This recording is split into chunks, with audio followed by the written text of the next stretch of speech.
Hey everyone, Nigel and Luke here, and welcome to another edition of Crimes of the Week International.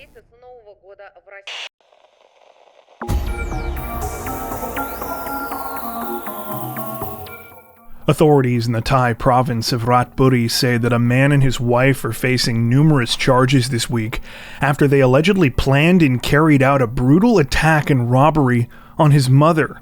According to reports, the incident took place on July 13th when the couple, identified as 28-year-old Warayut Kamsai and his wife Longdao Janyet, broke into the home of the 57-year-old victim, Menuret.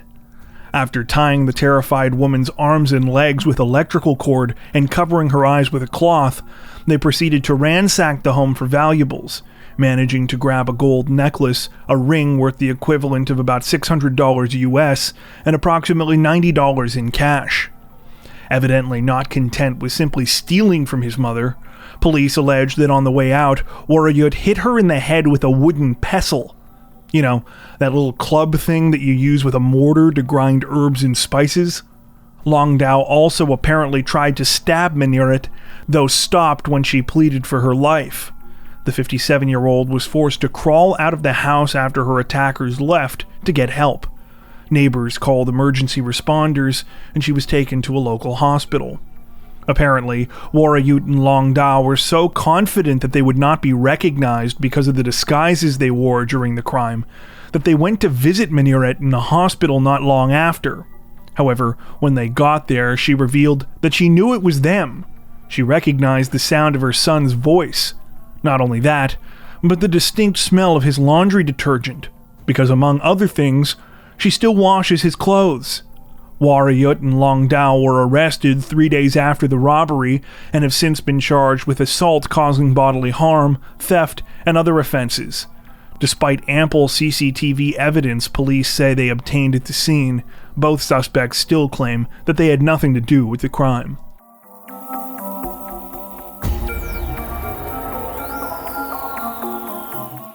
Authorities in the Netherlands say that one person is tragically dead this week and 2 others are injured following a stabbing attack at a church-run charity complex. According to reports, the incident took place on July 14th at the Diakonal Centrum de Bakkerij, a church-run center in the city of Leiden. Housed in a former bakery in the heart of the city, the complex is the headquarters of multiple aid organizations that provide services to the homeless, refugees, and other people in need of assistance. While it appears that few details about the actual attack have been released to the public, we do know that it unfolded shortly after 9:25 a.m., when a man armed with a knife entered the center. He fled after stabbing 3 people. Though all of the victims were quickly rushed to a local hospital, sadly, one of them, identified only as a 66-year-old man, could not be saved. He succumbed to his injuries later that morning. The other victims are now said to be in stable condition. It's said that all of them were workers or volunteers at the various aid organizations at the complex. Later that day, police announced that they had arrested a 39-year-old man about 750 yards away from the crime scene. 3 days later, though, they announced the arrest of a 38-year-old man following further investigation. Currently, it's unclear which suspect authorities believe was responsible for the actual stabbings and why a second man was arrested. Likewise, at the time of this recording, police haven't released any information about the alleged motive behind the crime. Early reports suggested that the culprit had received services at one of the organizations where the attack took place, though it appears that this has not been officially confirmed. The situation is still developing.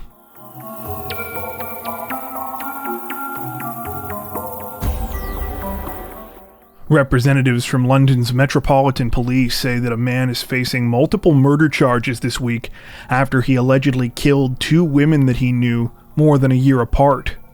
According to reports, the case began back on Valentine's Day of last year when emergency responders were called to the Woolwich apartment of 41-year-old Naomi Hunt. After breaking down the door to the residence, authorities found Naomi's partially clothed body inside. She had died of a single stab wound to the chest. Based on evidence at the scene, detectives concluded that the 41-year-old had likely been killed several days earlier. This was further confirmed by the account of a neighbor who said she had heard a scream coming from the apartment around that same time. After 4 days of investigation, police arrested a man named Carl Cooper in connection with Naomi's murder. However, he was eventually released without being charged. Fast forward to this year, when a second woman, 48-year-old Fiona Holm, disappeared not too far away in the town of Bromley. She was reported missing by family members on June 29th after they were unable to reach her and found disturbing signs at her home that she hadn't been there in some time.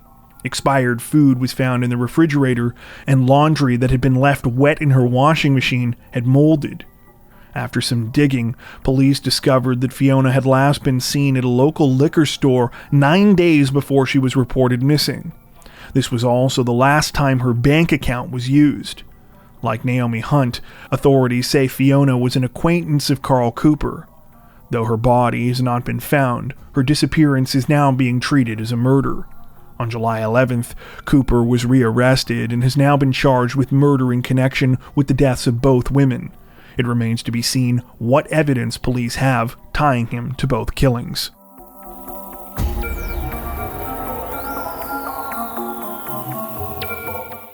Authorities in the Argentine capital of Buenos Aires say that a sports-related violent incident that captured the public's attention took an unforeseen turn this week when the suspect in the case reportedly took his own life rather than face the prospect of going to prison. According to reports, the whole thing started on July 15th during an amateur soccer tournament in the Buenos Aires suburb of Sarandi. A group of 12 teams were set to compete at the Station 98 club that day. However, things apparently ended prematurely during the match between La Cortada FC and El Rejunte. Things allegedly took a turn for the worse when the game's referee, Ariel Paniagua, gave a red card to one of the La Cortada players. The player proceeded to get in the referee's face and push him, but before either of them could get into it, the team's captain, 24-year-old Alexander Williams Tapon, ran at Paniagua.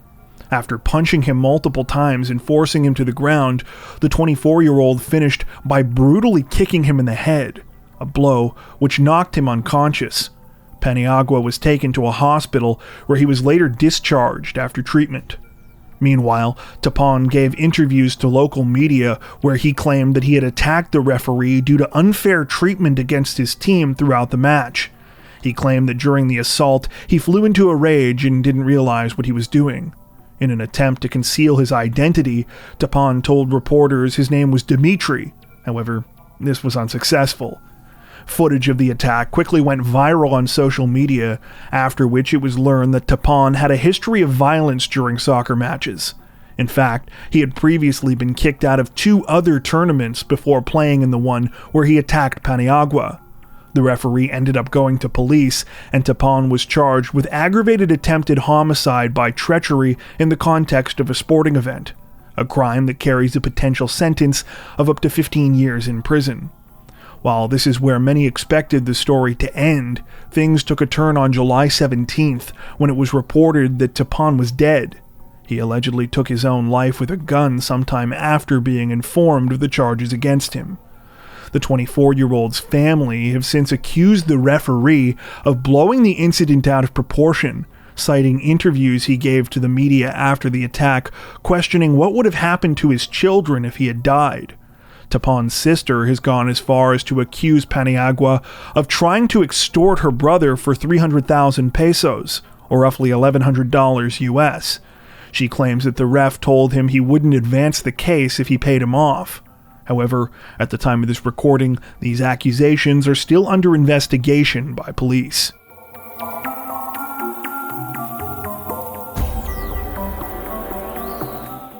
Authorities in the Indian state of Uttarakhand say that they are searching for a woman and several of her alleged accomplices this week after she murdered her boyfriend and tried to make the crime look like an accident. According to reports, the case began on July 15th when police found the body of 32-year-old businessman Ankit Chauhan in his car in the city of Haldwani. At first, the man's death appeared accidental.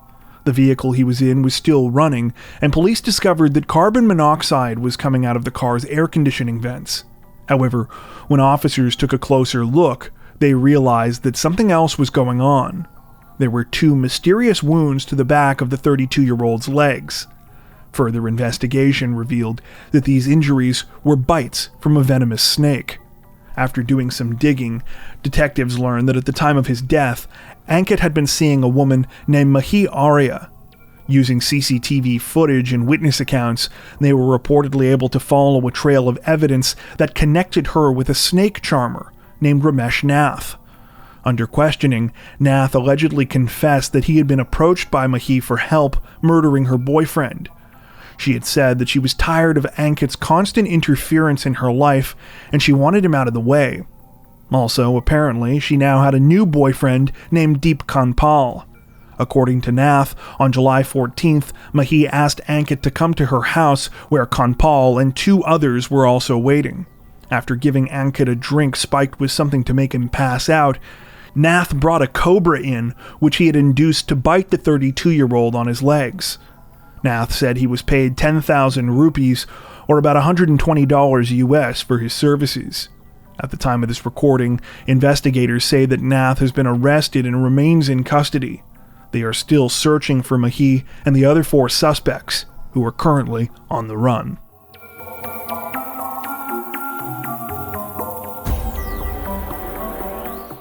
Authorities in the English city of Durham say that a 30-year-old man was sentenced to prison time last month after his recent attempt to rob a local convenience store failed in spectacular fashion, thanks in large part to the quick thinking of the intended victim. According to reports, the incident unfolded on the night of May 12th when the would-be robber, Martin Trimble, walked into the convenience store in question just after 10 p.m. After grabbing a 4-pack of beers, the masked 30-year-old approached the front counter before pulling out a large knife and threatening the clerk. Rather than let Trimble get away with the crime, though, the clerk suddenly headed for the door, managing to make it outside before the robber could react. He proceeded to hold the door shut while engaging the store's automated metal shutters, which began to roll down. While the clerk eventually lost the tug of war over the door, by that point the shutters were more than halfway down. Trimble scrambled to try and get under in time. However, all he ended up doing was getting himself comedically pinned to the ground, with his legs and part of his torso out on the street, and his upper body still inside the store. Seemingly resigned to his fate, it was at this point that the 30-year-old grabbed one of the beers he had stolen and drank it while lying there waiting for police to arrive. They did so 3 minutes later, and he was placed under arrest. Trimble ultimately pled guilty to attempted robbery and possession of a knife, and on June 16th was sentenced to 3 years in prison.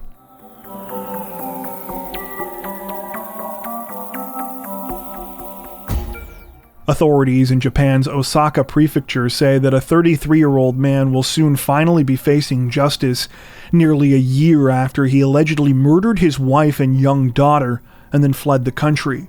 According to reports, the chilling crime was uncovered on August 24th of last year when a man in the city of Sakai contacted police to say he was worried about his daughter, 29-year-old Manami Aramaki.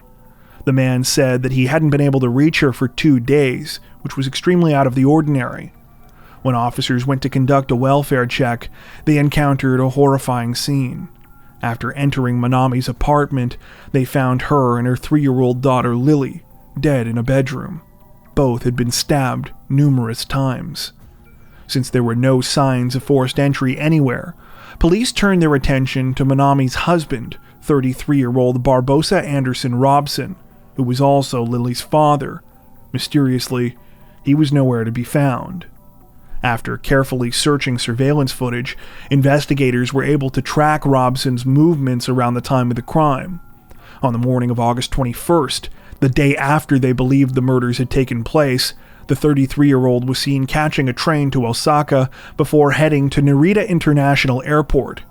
It was here, the following day, that he had boarded a flight for his native country of Brazil. Understandably, this significantly complicated the investigation. Any international case like this can be complex, but what was especially worrying is that Japan does not have an extradition treaty with Brazil. Luckily, it appears that law enforcement in the country were willing to work with Japanese investigators. Robson's name was added to an international wanted list, and he was arrested in the city of Sao Paulo on July 14th. At the time of this recording, the motive behind the heinous crime remains unclear. It's also unclear if Robson is going to be extradited back to Japan or whether he will stand trial in Brazil.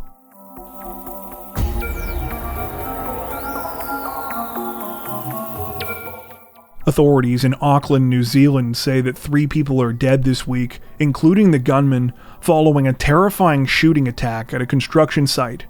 According to reports, the incident took place on the morning of July 20th at a 21-story high-rise building on Queen Street in the city's central business district. It began just after 7:20 a.m. when gunshots could be heard emanating from the area.